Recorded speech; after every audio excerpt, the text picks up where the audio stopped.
চারটা কথা আল্লাহর কাছে সবচেয়ে প্রিয়। একটা হচ্ছে সুবহানাল্লাহ, আরেকটা হচ্ছে আলহামদুলিল্লাহ, আরেকটা হচ্ছে লা ইলাহা ইল্লাল্লাহ, আরেকটা হচ্ছে আল্লাহু আকবার।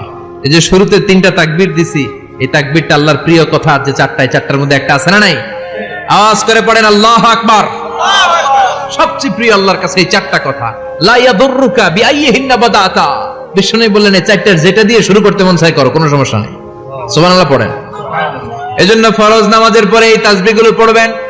আব্দুল্লাহ ইবনে আমর ইবনে আস তিনি বর্ণনা করেন, আমি বিশ্বনবীকে আঙ্গুলের গিরা দিয়ে এই তাসবিহগুলো পড়তে দেখেছি। রাআইতুন নাবিয়্যা সাল্লাল্লাহু আলাইহি ওয়াসাল্লাম ইয়াকিদু তাসবিহা বিয়ামিনি, আমি বিশ্বনবীর ডান হাতের আঙ্গুলের গিরায় এই তাসবিহগুলোকে পড়তে দেখেছি। পড়তে রাজি আছেন? ডান হাত তোলেন, এই আঙ্গুলের করের মধ্যে এইভাবে রাখেন, এইভাবে রেখে নামাজের পরেই সুবহানাল্লাহ আলহামদুলিল্লাহ পড়তে রাজি আছেন?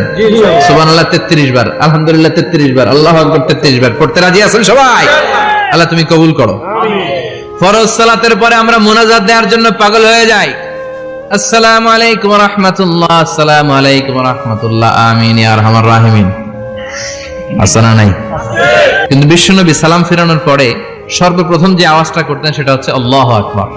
এরপর 3 বার পড়তেন আস্তাগফিরুল্লাহ, আস্তাগফিরুল্লাহ, আস্তাগফিরুল্লাহ। এরপর আয়াতুল কুরসি একবার।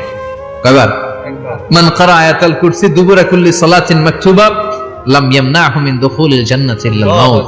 প্রত্যেক ফরজ সালাতের পরে যে একবার আয়াতুল কুরসি পড়ে তার জান্নাতে ঢোকার ক্ষেত্রে আর কোনো বাধা থাকে না, একটা জিনিস ছাড়া, সেটা হচ্ছে মরণ। লোকটা মরে না তাই জান্নাতে যায় না, মরলেই জান্নাতে। সুবহানাল্লাহ, আল্লাহু আকবার।